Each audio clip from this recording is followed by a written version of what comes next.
ஏய், இதான் அந்த எஸ்ஐ மாரிச்சாமி வீட்டா? ஆமாண்ணே, இந்த வீடு தானே.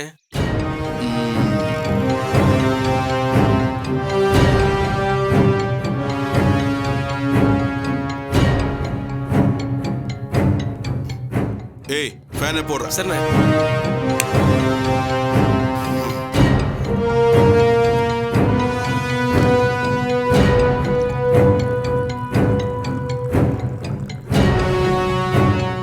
இந்தாங்கண்ணே.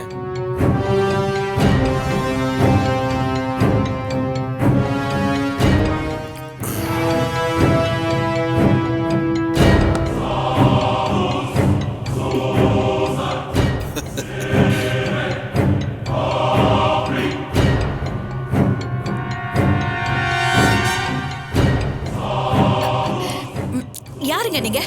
வீட்டுக்குள்ள வந்து உட்கார்ந்திருக்கீங்க? வணக்கம்மா, நல்லா இருக்கீங்களா?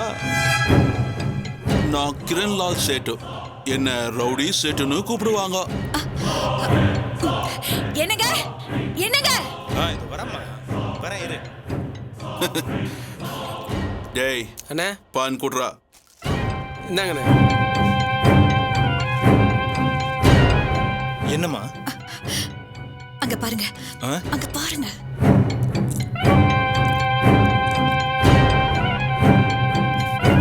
வாங்க சார், வணக்கம். வாழ்க வளமுடன்.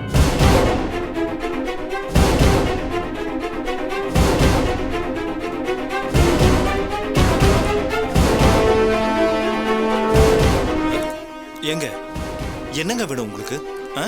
ஏன் பதறீங்க? நான் சும்மா ஜாகிங்க்கு வந்தேன். அப்படியே உங்க பையனே பார்த்துட்டு போலான்னு தான்.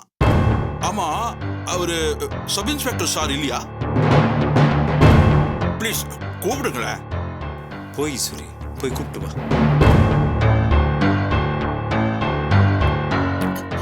மாரிஸ், டேய் மாரிஸ், கொஞ்சம் சீக்கிரம் வா. மாரிஸ், வாடா சீக்கிரம்.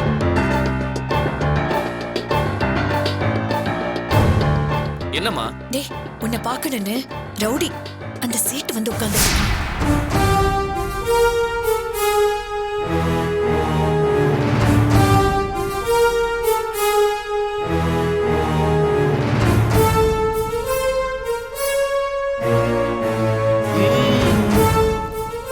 வணக்கம் எஸ்ஐ சார், நல்லா இருக்கீங்களா?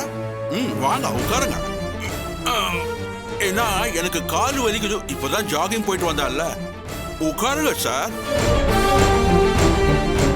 இங்க பாருங்க, இங்க வந்து தேவையில்லாம பிரச்சனை பண்ணணும்னு நினைச்சீங்க, அப்புறம் நாங்க சும்மா இருக்க மாட்டோம் சொல்லிட்டேன். ஐயா, என்னங்க நீங்க? உங்க பையன் தான் இள ரத்தம் பொசுக்கு பொசுக்குன்னு பேசுறாரு. உங்களுக்கு என்னாச்சு சார்? கொஞ்சம் நிதானமா இருங்க சார். நான் ஏதாவது சண்டை போடுறேனா இல்ல பிரச்சனை பண்றேனா? நீ சண்டை போட்டாலும் அத பார்த்து பயப்படுற ஆளு நாங்க இல்ல. இந்த கேஸ் விஷயமா என்ன பாக்குறதா இருந்தா ஸ்டேஷனுக்கு வா. வீட்டுக்கு வந்து இங்க இருக்கிறவங்க எல்லாம் பயமுறுத்தலான்னு பாக்குறியா? அட போங்க சார், எல்லாத்தையும் நீங்களே பேசுறீங்கன்னா நான் என்ன ஆமாவா இல்லையான்னு சொல்றதுக்காக வந்து இந்த பாருங்க சார், நீங்க என்ன உள்ளே அமிச்சாலும் என்னால வெளியே வர முடியும், வெளியவும் வர முடியும், உங்க வீட்டுக்குள்ளேயும் வர முடியும். திரும்பவும் சொல்றேன், என்ன நீ பயமுறுத்தணும்னு நினைச்சீங்க வந்தீனா அதெல்லாம் வேலைக்கு ஆகாது. தயவு செஞ்சு நீ கிளம்பு. நான் தான் சொல்றேன்ல, நீங்க இள ரத்தம் அப்படிதான் பேசுவீங்க. எஸ்ஐ சார், நானும் பதிலுக்கு உடனே உங்க மேல கோவப்பட முடியாதுல்ல. சொன்னா நம்ப மாட்டீங்க. நான் ராஜஸ்தான்ல இருந்து வரும்போது இந்த சேட்டு 13 வயசு பையன் ஒரு பான் கடையில கூட்டி பெருக்கிற வேலைக்காரனா இருங்க.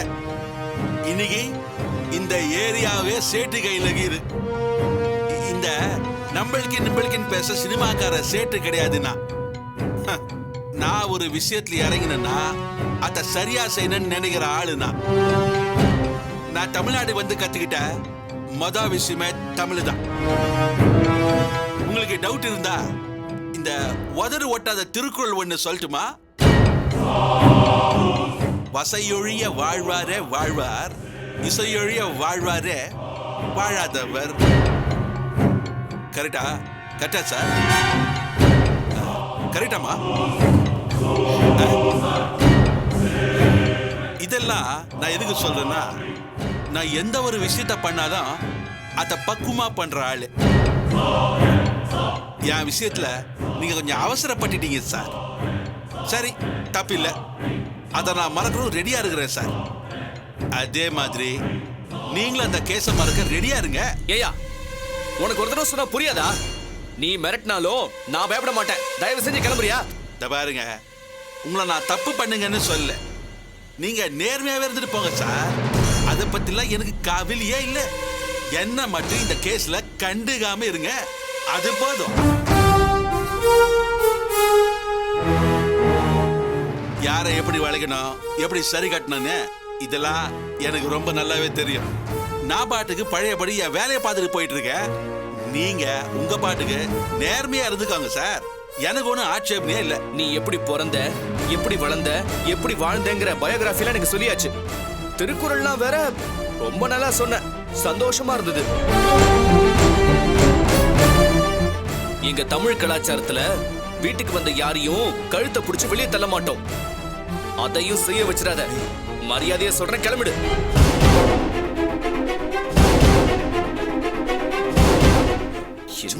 என் இத்தனை வருஷம் சர்வீஸ்ல நான் யார் வீட்டுக்குள்ளேயும் போய் இந்த மாதிரி சமாதானம் பேசுறதே கிடையாது சார். நான் ஒண்ணு நினைப்பேன், இந்த கடை நல்லா இருக்குது, இங்க வியாபாரம் ரொம்ப நல்லா நடக்கும், இந்த கடையை நான் வாங்கணும் அப்படின்னு ஆசைப்பட்டேன்னா அந்த கடையை நோக்கி தினம் வாக்கிங் போவேன். அந்த கடை முன்னால வாக்கிங் போய் போய் அந்த கடையை பார்த்துக்கிட்டே நிப்பேன். அந்த கடையை வாங்கணும்னு மனசுக்குள்ள ஒரு லட்சியத்தை வச்சிருப்பேன். 6 மாசத்துக்குள்ள அந்த கடையை நான் வாங்கியிருப்பேன். நீங்க நினைக்கிற மாதிரி அச்சி புடிங்கெல்லாம் வாங்கினது இல்ல, நேர்மையா தான் வாங்குவேன். அப்படி நான் வாக்கிங் போய் ஜாகிங் போய் வாங்கின கடைங்க தான் இன்னைக்கு இந்த ஏரியா பூரா ஆகிற முக்காவாசி கடைகளும். தெரியுதுங்களா? வேணுன்றக்காக மட்டும் நான் நடக்கிறது இல்ல. வேண்டான்னு டிசைட் பண்ணாலும் அந்த வீட்டை நோக்கி நான் நடப்பேன்.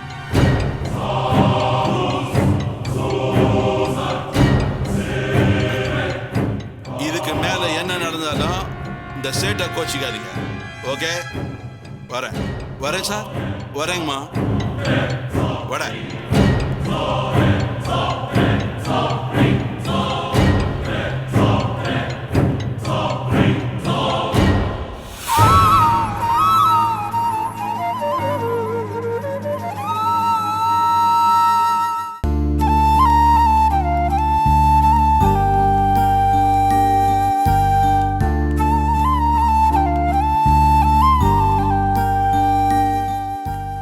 அப்பா, இந்தாங்கப்பா டீ.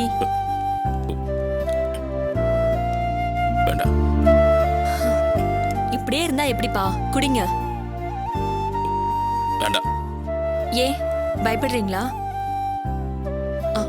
இல்ல, கூட பிறந்த அண்ணனே கட்டையால அடிச்சு கொலை பண்ண பார்த்தவ பெத்த அப்பனுக்கே விஷம் வைக்க மாட்டாளா என்ன? அப்படித்தானே நினைக்கிறீங்க? அப்பா பார்த்து சூடா இருக்கு.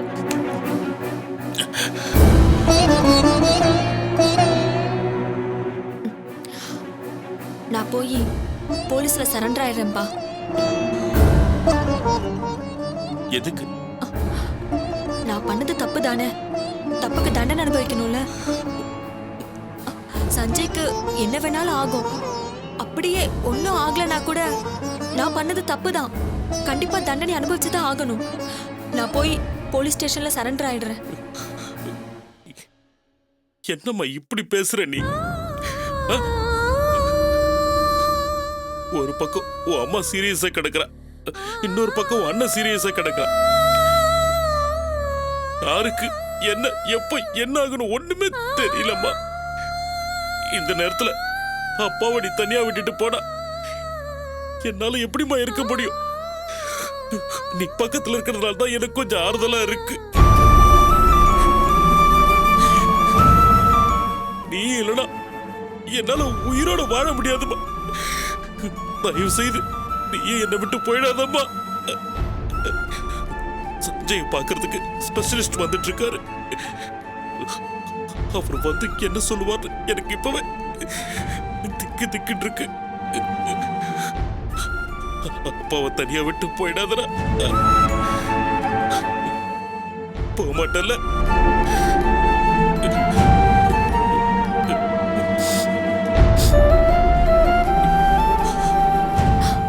அல்லாதீங்கப்பா.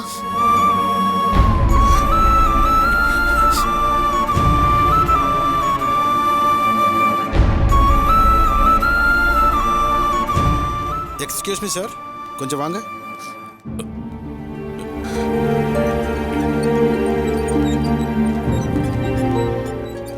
நீங்க தான் மிஸ்டர் சஞ்சயோட அப்பாவா? ஆமா doctor. I am sorry to say that patient coma ஸ்டேஜுக்கு போயிட்டார்.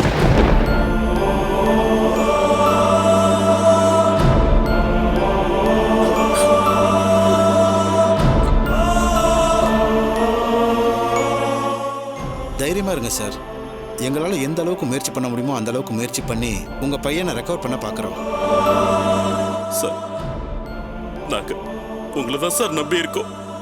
என் பையனை எப்படியாவது காப்பாத்திருங்க சார். சார், நான் மந்திரவாதி கிடையாது, டாக்டர். ஜீபும்பான்னு சொன்னவொடனே உங்க பையனுக்கு உயிர் வந்துடும்னு பொய்யாலாம் என்னால் வாக்குறுதி கொடுக்க முடியாது.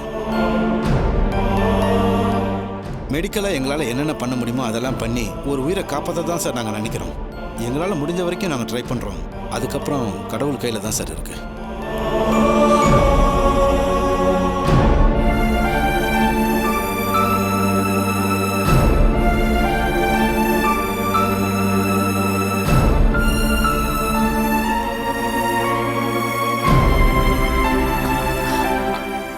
அப்பா, நீங்க எதுக்கும் கவலைப்படாதீங்க. சார் சார், டாக்டர் கூப்பிடுறாங்க.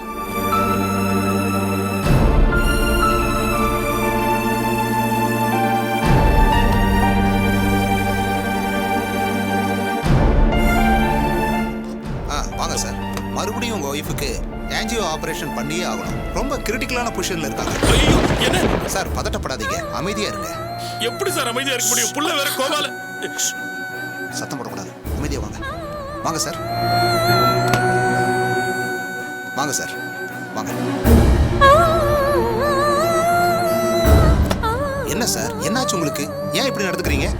சார், ஏற்கனவே புள்ள கோமா ஸ்டேஜுக்கு போயிட்டான் டாக்டர் சொல்றாரு சார். அவன் பொழைப்பானா இல்லையாங்கிற பயம் சார்.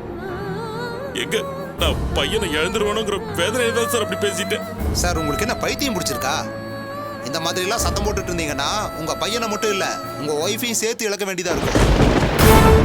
டாக்டர், இங்க பாருங்க மிஸ்டர் துரை, உங்க ஒய்ஃபுக்கு இன்னும் நாங்க ஸ்லீப்பிங் டோஸ் கூட கொடுக்கல.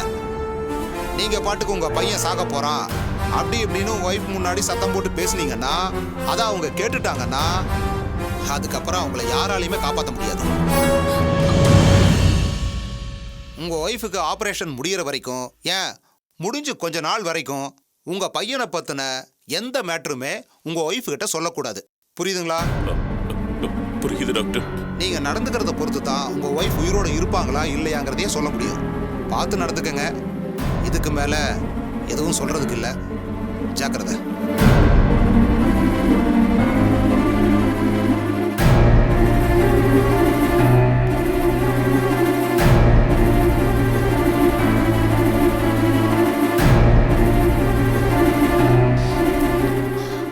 அப்பா,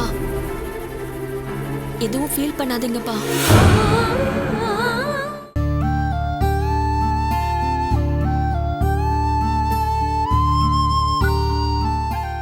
பத்மினி, அம்மா பத்மினி. அப்பா, கவிதா எங்கம்மா? மேல ரூம்ல இருக்காப்பா. ஏம்மா, சாப்பிட அவளுக்கு ஏதாவது கொடுத்தியா? இல்லப்பா, இப்பதான்ப்பா நான் சாப்பாடு ரெடி பண்ணி முடிச்சேன். குடிக்கவாது ஏதாவது கொடுத்தியாம்மா?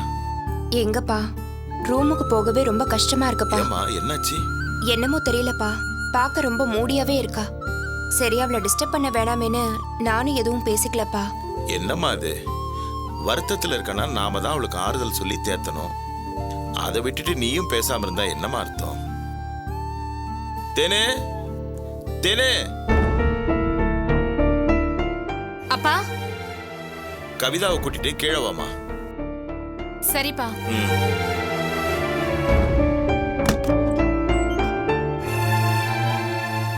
கவிதா, உன்னை அப்பா கூப்பிட்டாரு. எதுக்கு? என்னன்னு தெரியல, கூப்பிட்டாரு, வா.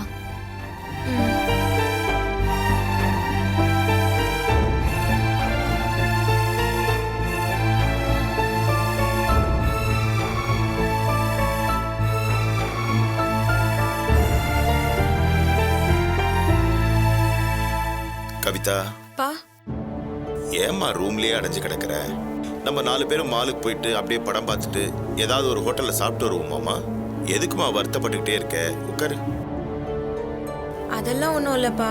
இதை பாருமா, நடந்ததெல்லாம் ஒரு கெட்ட கனவா நினைச்சு மறந்துரு. அதையே நினைச்சிட்டு இருந்தா தேவையில்லாத குழப்பங்கள் தாமா வரும்.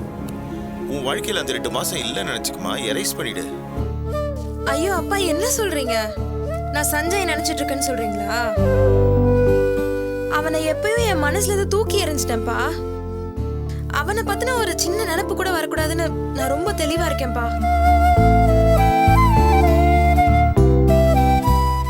சத்தியமா சொல்றேன்ப்பா, அவனையும் இல்ல அந்த குடும்பத்துல இருக்க யார பத்தியும் நான் எப்பவும் நினைச்சு பார்க்க மாட்டேன்.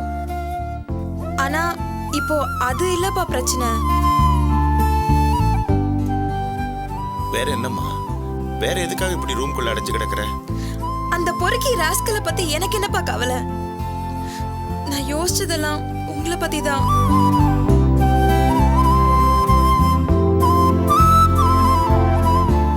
என்ன பத்தி என்னம்மா?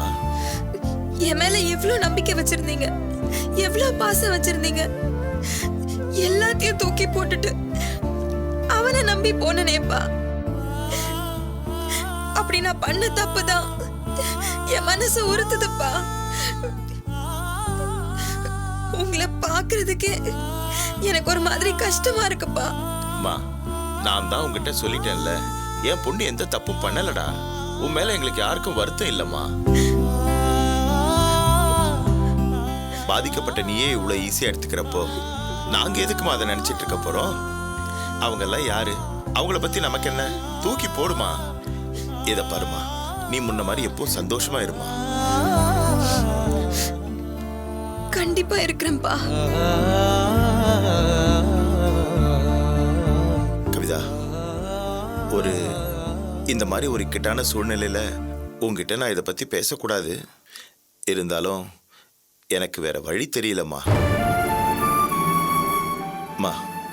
நான் கொஞ்ச நாள் கழிச்சு உனக்கு ஒரு நல்ல மாப்பிள்ளையா பார்க்கறேம்மா. கல்யாணம் பண்ணிக்கமா.